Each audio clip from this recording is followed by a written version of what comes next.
Okay, in this Maya demonstration video, I'm going to show you how to model and rig this desk lamp. Okay, in this example, the desk lamp is already been rigged using IK and Bones. It comes with its own controllers that's been properly constrained. Okay,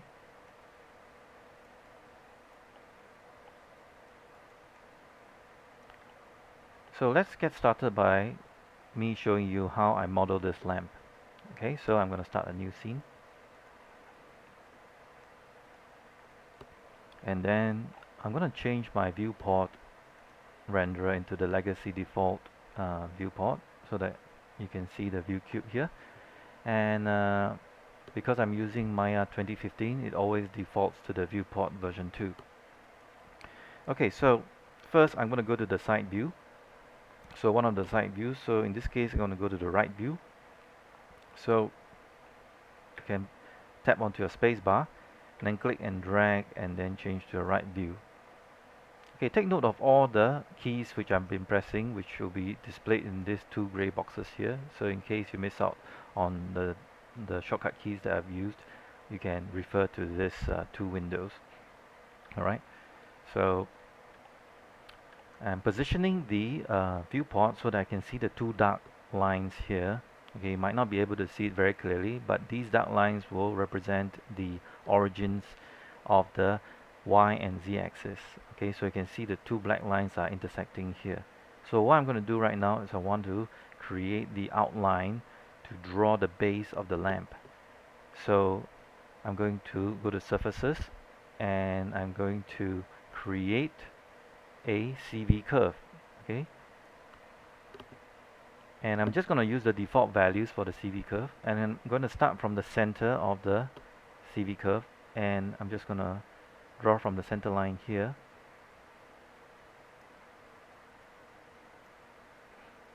For drawing of CV curves, when you click 3 points, right, the 3 cubic points, right, the curve will start to appear.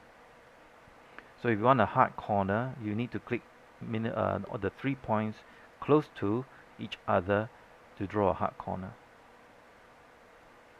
So you can see I'm clicking it 3 times, 1, 2, 3, to get a hard corner.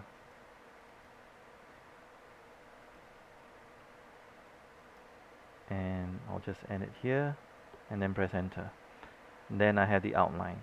Now if for some reason you need to tweak the curve and you need to add more control points, you have to right mouse click over the curve, go to curve point, and then click on the point where you want more control. For example, let's say I need more control here. I'm just going to click and release. Then you see that it changed to yellow. Then under the edit curves menu, you can actually tear off, okay, over this tear off window, and choose the option that says insert knot. Okay, once you have done that, right mouse click over the curve itself, and you see that you have a different edit point here. Okay, and if you go to curve point, if you go to control vertex, you can see another control vertex that's available for you to adjust. Okay, now this area here, I want it to be completely flat. You can actually drag a box over these control points, and then you can use scale to scale them down until they are flat. And then I'm just going to move it up until it is lined up with the Z-axis. So now I want to change this into a revolved surface. Okay, so I'm going to right mouse click, go to object mode. I'm going to select the curve itself. Under surfaces, choose revolve.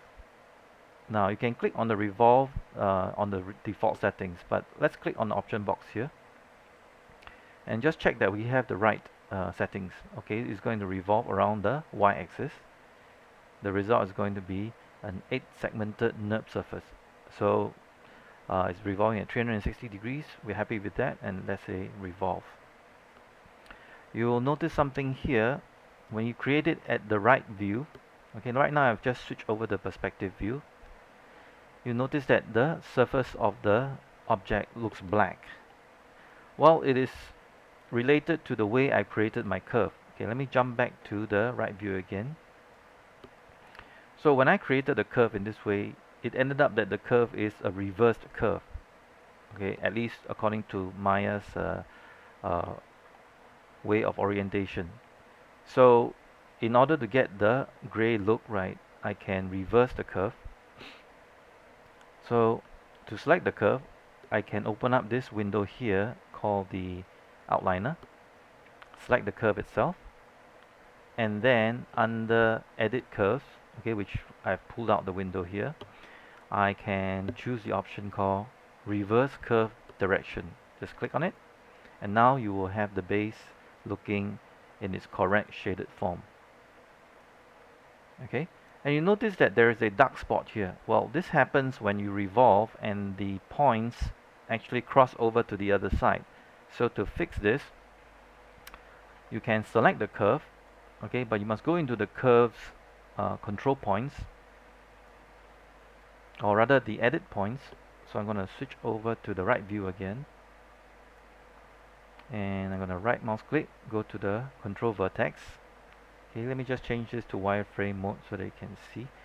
I'm going to drag over and select the two control vertices, and I'm just going to push them out. Okay, I'm zooming in, push them out until they're out of the center line. So if I go to the perspective view, and then I'm going to press 5, and you can see you don't see that dark spot anymore. Alright, so next thing I want to do is I want to create a socket, right? Another base, secondary base socket for the lamp. So I'm going to switch over to the right view again. So now to avoid this black revolve, there's another way which you can try to do, is that you draw the curve from bottom up. Okay, so which I'm going to do for this section. So I'm going to press 4 to change to wireframe mode, and I'm going to go to create a new CV curve, and I'm just going to start from the bottom first.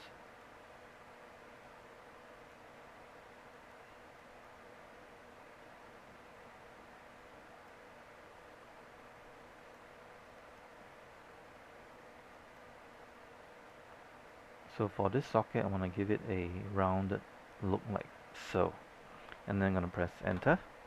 So this is the outline that I've got it, and just going to make sure that the 2 points are just outside the black line here, and then I'm going to hit surfaces and revolve, and let me check the perspective view, and if I press number 5, and you can see, so instead of drawing the curve from top to bottom, I'm going to start from bottom to top, and I don't have that reversed curve issue. Okay, so this will be the lamp base socket. So I'm going to just move this down until it touches here, and I'm just going to parent this to the base. Now I'm going to show you a trick to parent using the outliner. Okay, so normally when we parent, we can parent it under the edit parent tool here, which is indicated by the shortcut key here, P. Alright, so I'm gonna rename it also, and the good thing about the outliner is that you can double click and then you can rename it on the spot. So I'm gonna call this socket or base socket, and then this one base.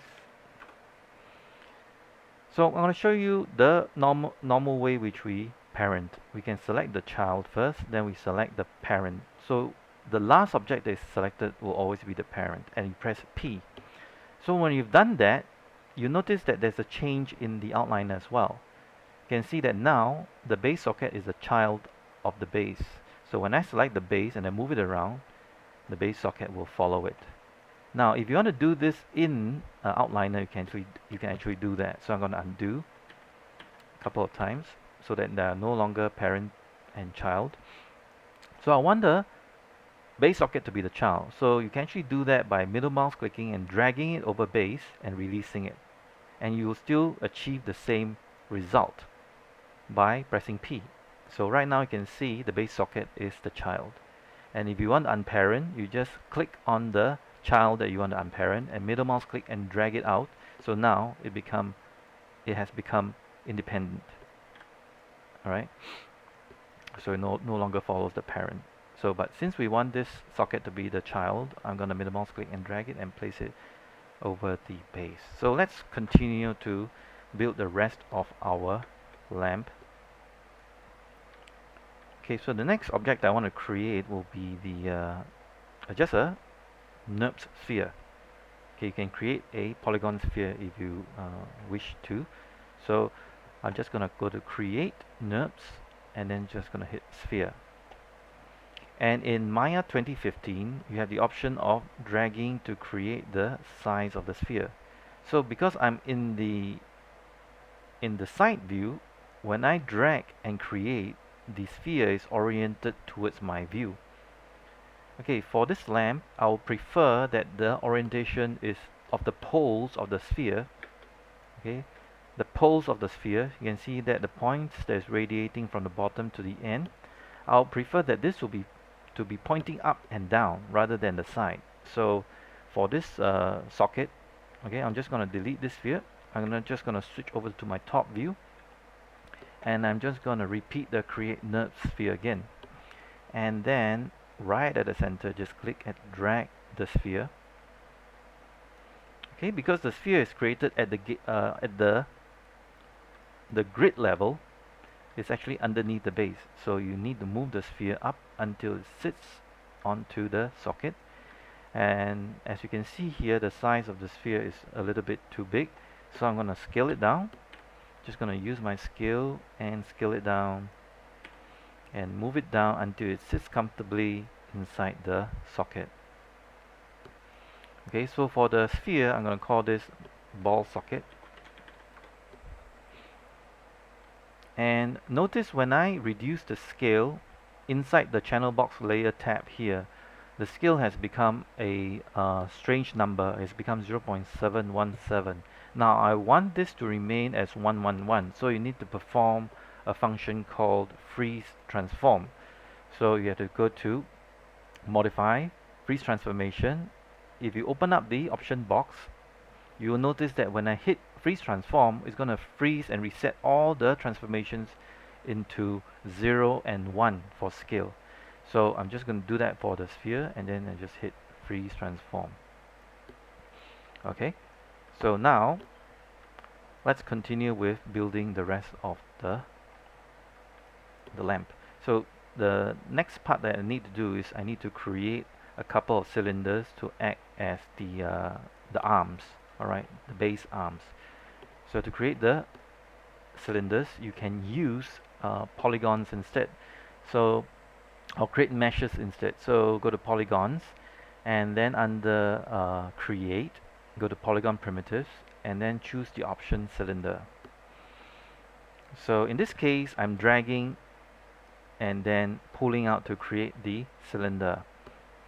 So if you create a cylinder that has a preset shape, you will have to rescale it to fit your needs. So in this case, right, you can actually hold down to, I'm going to up to scale mode now. Let's say if I want the arms here to be thinner, you can hold down to control and then click on the y-axis here, and you can actually make it narrower. Okay, and because we need a pair of these, you can actually press Shift D to duplicate them. But before I duplicate it, I'm going to position the arms until they are within this ball socket. So to do that, I'm going to my front view first, then go to move until I place it right about, and now I'm switching over to my right view. I'm just going to position it. Now I want to show you this really neat tool. It's called the align tool. So let's say if you want the cylinder to be lined up with the sphere, you can actually select the cylinder, hold down the shift to select the sphere, then go to modify, and then there is this tool called the align tool. Click on it, and it's pretty easy to use. You can just click on the symbols here. You can see two boxes line up with a dashed line line up by the center. So this is what it means. So I want it to be lined with the center of the sphere right about here. So I can click on this symbol and can see now it's perfectly lined up at the center. Now I do not want this arm to be right dead center, so I'm happy with the alignment. Okay, so I can press Q to go back to selection mode. Now I'm going to change to my front view. Okay, you can experiment with the line tool and you can see what kind of results it will give you. So the next thing I want to do is I want to duplicate another cylinder. Now before I do that, I'm just going to straight away rename this cylinder as uh, lamp arm, okay, 01. Okay, in Maya it's always a good practice to put an underscore in place of space. Alright, so I'm going to select the cylinder now and I'm going to press let me just verify duplicates. Control D. Okay, Control D to duplicate. And then I'm going to press W to move it until it is at the side looking like this. Okay. So now I'm going to go back to the right view. You can see that the two cylinders are lined up straight like so. And what I want to do is I want to make these two cylinders or the lamp arms the children of the ball socket. So you can do that within the very useful outliner. So select the two lamp arms, holding down the shift to shift select, and the middle mouse click and drag over the ball socket. So right now the ball socket will become the parent of the two cylinders. Alright. So I'm going to rotate, okay, rotate about 45 degrees in the x-axis. So rotate, you can actually enter it in the channel box. Okay, let's make it minus 45 degrees. Okay, maybe 45 degrees might be a bit too much. Let me just reduce that a little bit. You can actually highlight the number here and then middle mouse click over the 3 space here to snap it into place, or rather maneuver until you get the angle that you want. Okay, maybe let's put it at about, I don't know, 40 degrees. Okay, minus 40 degrees.